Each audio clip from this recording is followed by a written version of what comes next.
the elites to the most wealthy businesses in America and their CEOs. And this has been wrong. And we've seen hypocrisy like this across the board coming from the Democrats who say that they're the party of the middle class. They're the party of the working class. They've been hurting the little guy from day one on this pandemic. Another example of that, by the way, is with the mask mandates. We saw Randi Weingarten, somebody who doesn't have children herself, by the way, but mandating that everybody else's children have to be in masks all day long, even though there has been no studies that can really fundamentally prove that that is going to protect children, who, by the way, have very hardly spread the disease and don't have many symptoms, if any, from this disease.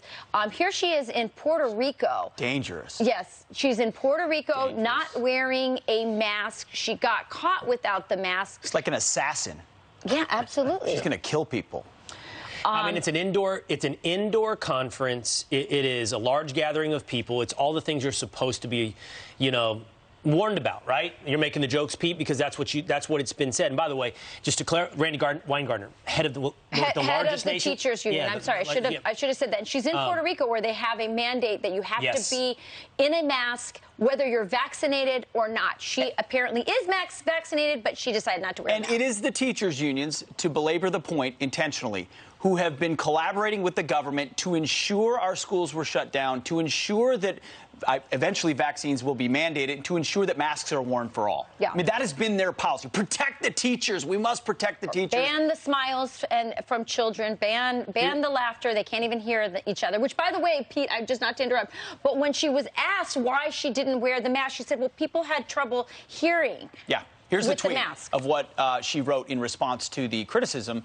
You could not be at Somos or the hotel or panel without proof of vaccination. I had also just done a rapid COVID test and was negative.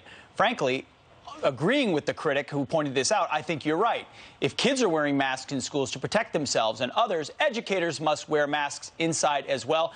I'm sorry. So, of course, she uses this jujitsu into, let's all just keep wearing masks. Forgive me for my one indiscretion. I wear a mask when I shower. For real, I really do. I just took it off this one time at the conference. So let's all keep wearing masks. That's her policy. It's so cruel. It's so cruel what they've done to our children. I mean, honestly, it is. They're creating abuse. It's child abuse. And at this point, we know that it's not making one iota of difference. It's just a way to make a point to extend this pandemic, and they're willing.